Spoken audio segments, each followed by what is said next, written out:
Seguimos con La Hora Clave.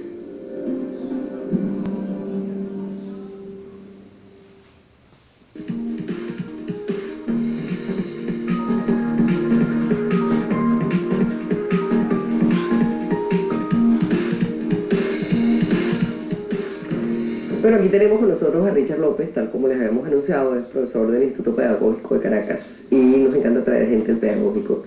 Han resultado excelentes entrevistados y son muy buenos historiadores los profesores de historia.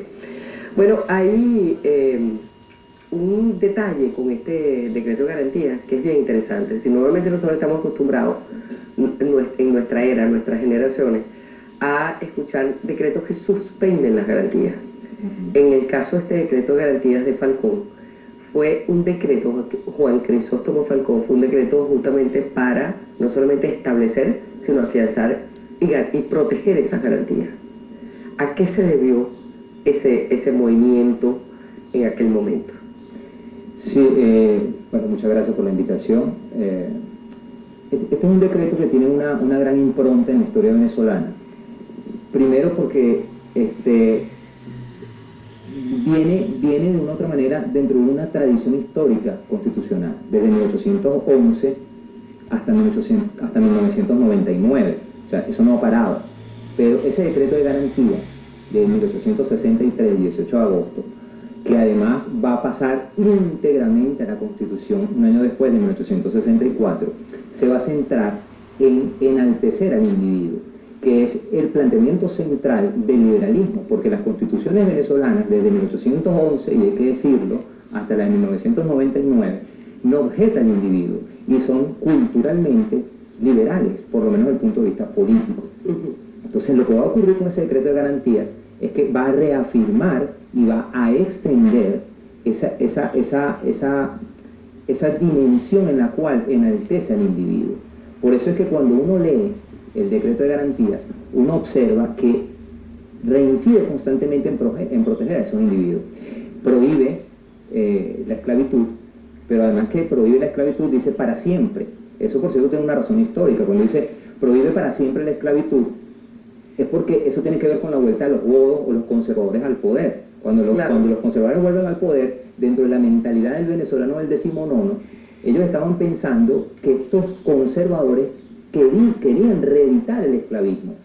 Y ante ese temor, de protegieron hecho, de una vez. Protegieron. Pero la Constitución del 58, 1858, mantiene la libertad de los esclavos, la abolición de la esclavitud. Pero el decreto de garantías, al término de lo que fue la Guerra Federal, que ocurre unos meses después, antes con el tema del Tratado de Coche, lo que hace es reafirmar eso. ¿Okay? Y además tenía que hacerlo porque tenía que ser consecuente. O sea, el movimiento federalista era un movimiento con un gran tinte liberal.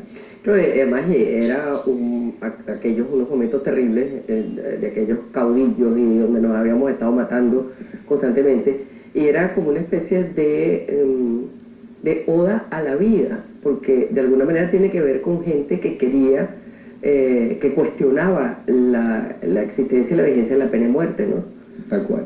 El decreto de garantías, para ponerlo en contexto, está enmarcado con el término de la Guerra Federal. La historiografía ya ha escrito muchísimo sobre ello. La Guerra Federal fue, después de la Guerra de Independencia, la guerra más violenta. Así es. Él leía a Tomás Estraca y él decía que si en el primer año de la Guerra Federal hubo alrededor de 140 batallas, y uno compara eso con la época de Boves, el terror de Boves, se contabiliza que durante el terror de Boves fueron alrededor de unas 50, 60 batallas. O sea, hay que ver el nivel de violencia que traía esa guerra federal. Y estamos hablando del primer año, ¿ok? El año 59. Entonces, obviamente, es una guerra que además va a traer dentro de esa diatriba de ingobernabilidad en el país, que varios sectores busquen, primero, en el caso de los zulianos, busquen separarse de Venezuela, sí, desesperados ante la situación. Otros buscaban la protección de los ingleses. Imagínense el nivel de ingobernabilidad. Y por otro lado, algunas facciones estaban buscando volver a la Unión Colombiana. Sí. O sea, eso explica mucho de lo que estaba pasando en el país. Y evidentemente la Guerra Federal hablando del tema del caudillo, el caudillo es un individuo violento por naturaleza. De hecho, cuando uno define caudillo, lo define muy bien el profesor Domingo Irving, que él dice es un jefe guerrero, personalista político violento que usa su banda armada para llegar al poder.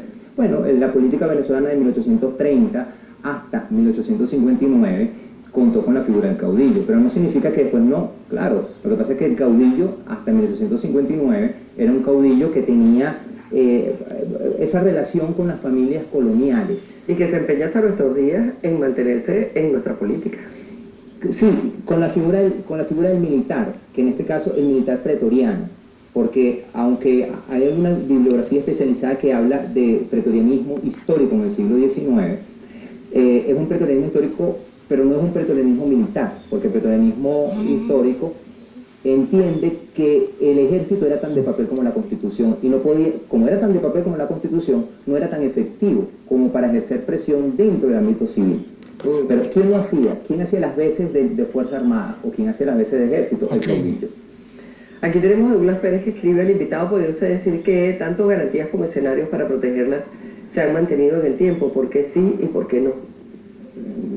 De todas maneras, está un poco confusa la pregunta, ¿no? Pero me imagino que tiene que ver un poco con la manera, es decir, con las ganas de saber, de alguna forma, cómo este inicio, pues, la protección de los derechos humanos se ha venido manteniendo a través del tiempo. Todo lo que va a ser el siglo XIX venezolano va a tener una característica: mucha debilidad institucional. ¿Ok? Y la debilidad institucional trae como consecuencia la figura y el surgimiento del caudillo. El caudillo no es más que un agente de control social ante instituciones que no son efectivas. Porque lo que hemos tenido en Venezuela, y eso explica por qué tantas constituciones, es que hemos tenido muchas constituciones pero pocas instituciones. Y las instituciones son las que hacen operativas todo ese articulado jurídico de principios que rigen una nación. Ahora, ¿quién entonces cumplía las veces de instituciones o hacía cumplir la norma? Bueno, estos caudillos.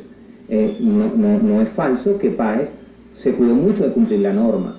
De hecho, asumir la dictadura durante la Guerra Federal fue un gran problema para ellos. Claro. ¿Cómo hacerlo desde el punto de vista legal? Y no en vano, también Guzmán trabajó para fortalecer la institucionalidad en Venezuela. Aníbal Gómez, hay que recordar el armisticio de Santa Ana de Trujillo, que dio pie a la protección de los derechos humanos en la Guerra de Independencia. Bueno, esto se fue ya un poquito más atrás, ¿no? Eso es verdad, pero dicen que la moderna concepción de garantías ciudadanas comienza con este decreto de Falcón. Y sería bueno introducirnos un poco más a fondo y mencionar, porque es que hay una gran gama de derechos que aparecieron allí, algunos por primera vez, y se aseguraba su protección, que van desde el derecho a la vida hasta el derecho al libre culto, por ejemplo, que era un momento que no estaba planteado eso. Claro. El decreto de garantías también busca apaciguar un país que venía en guerra, un país que venía en una guerra muy cruenta, y el decreto de garantías no podía seguir atizando la violencia, el descontento y la confrontación. Por lo tanto, el decreto de garantías tenía que tratar de bajar las aguas, y por eso el respeto a la vida. ¿Ok? Otro aspecto importante, eso de la abolición de la esclavitud por lo antes mencionado, el respeto a la propiedad, que es un principio liberal. Pero antes que continúe, Roque, Juan Peñalver trae a colación algo que de todas maneras iba a salir en algún momento. Ese decreto fue tan grande que aún hoy debe aplicarse en las actuales circunstancias que vive el pueblo venezolano. Bueno, yo me voy a permitir decir algo, ¿no? En Venezuela hubo algo que se llamó la Comisión Presidencial para la Reforma del Estado, sí, que se instaló en el año 84.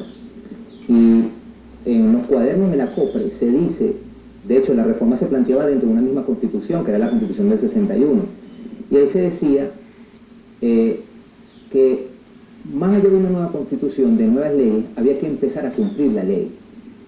Y yo creo que lo que está pasando es eso, o sea, no miramos hacia la constitución, no hacemos cumplir la ley. Es que cuando no queremos cumplir la ley, entonces empezamos a reformarla. Eso es correcto. Pero en realidad lo que hay que hacer es cumplirla, que es lo que ha dicho mucha gente, con mucha propiedad y con mucha autoridad, cuando se ha planteado el tema constituyente, pues. Eso es correcto. Ahora, te había interrumpido lo que estabas comentando acerca de los derechos que se mencionan en el decreto de garantías. Sí, en ese decreto de garantías, por cierto, el tema de la propiedad, o sea, no se puede enajenar a las personas de su propiedad. ¿Por qué? Porque el decreto de garantías está sustentado en un aspecto, en una columna vertebral que tiene que ver con la libertad individual. Esa libertad individual que es distinta a esa libertad, y eso que lo sepa la gente, a esa libertad planteada en las democracias griegas, porque esa libertad era una libertad política, mientras que la libertad que se estaba planteando aquí era una libertad individual, claro, ¿ve? Y como libertad individual, no se le puede coaccionar a los individuos su derecho a la propiedad. Tal vez eso es lo que hace tan novedoso para aquel momento y tan especial y tan pertinente, pues, este decreto de garantía. Tal cual, y que se mantiene vigente. ¿Por qué? Porque ese decreto de garantía, cuando uno lo revisa, uno nota que las constituciones posteriores mantienen eso. Claro, esa tradición, claro, esa tradición. Porque no hacerlo es desconocer los principios democráticos. Los principios democráticos están sustentados en el individuo, en la libertad del individuo, en este caso. Que no tienen sentido si no se reconoce ese derecho individual, ¿no? Bolívar divisa: decreto de garantías eliminó la pena de muerte, la prisión por deuda, la libertad de prensa y el voto universal para poderes. Es decir, de alguna manera destacan no solamente los derechos, sino también digamos, las cosas que le quitan de encima a la gente que en aquel momento eran muy fuertes, ¿no? Así es. La libertad de prensa implica la posibilidad del individuo de poder expresarse. Decía el profesor Elías Pino, ¿no?, que hoy hablamos de delitos mediáticos. Entonces hay un cuestionamiento a la libertad de prensa. Claro. Cuando existan delitos mediáticos, pues obviamente estamos respetando un principio de las democracias, en este caso. Ahora, fíjate que hay también un detalle que es interesante, que es que Guillermo Tell Trogonis, que fue el que lo redacta, este decreto de garantías lo hizo aún en contra de tanta gente que se oponía. En el momento en que ese decreto se hace vigente, ¿cuáles son sus consecuencias inmediatas sobre la sociedad y la vida política venezolana? Bueno, lo que inicialmente va a ocurrir, primero, es que ese decreto de garantía se va a mantener, porque hay una convicción de que hay que apaciguar el país, hay que pacificar el país. Y de hecho se va a mantener porque vamos a ver que un año después el decreto íntegramente forma parte del cuerpo constitucional del país. En el título tercero de la Constitución del año 64 está íntegramente el decreto de garantías. ¿Ok? Y hay otras cosas, por lo menos ese decreto de garantías garantiza la obligatoriedad por parte del Estado de dar la instrucción primaria y proteger la secundaria. ¿Qué va a ocurrir 7 años después, en 1870? Pues Guzmán Blanco va a emitir su famoso decreto de una educación gratuita y obligatoria por parte del Estado. Es decir, que hubo realmente una consecución de ese proyecto que se estaba allí. El país se proyectó en ello, ¿ok?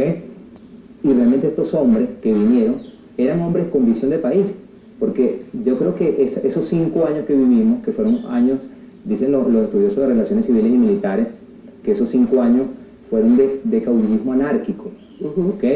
Bueno, ¿qué se buscaba después del caudillismo anárquico? Bueno, sí, se mantenía la figura del caudillo despótico, pero ese caudillo despótico lo que garantizaba era gobernabilidad. Claro. Y la única forma de garantizar gobernabilidad era a través de leyes que pudieran, de una u otra manera, garantizar la inclusión de los individuos en la sociedad. Y eso fue lo que ocurrió en Venezuela. Claro, eso te iba a decir que, después que tú reconoces, estableces y además mantienes y proteges esos derechos, evidentemente eso es una nueva forma de gobernabilidad muchísimo más permanente y que le da una fuerza a la civilidad como forma de convivencia social que no tenía antes, seguramente, ¿no? Así. Hay otro elemento importante que si no se mantiene, que luego lo objetan las constituciones, que es por lo menos el tema de la libertad natural, eso del reclutamiento forzoso, que se plantea en el decreto, que se mantiene en la Constitución del 64, pero posteriormente eso se elimina, ¿ok? Entonces, y no pudimos darle tanta importancia de decir que eso va a ser una regresión, pero porque desde el punto de vista, a grosso modo, en la generalidad, las constituciones fueron avanzando, a diferencia de la Constitución del 53, que fue una constitución bastante regresiva. Pero vamos a ver cosas como que la única objeción que tenían los individuos para votar era la minoría de edad.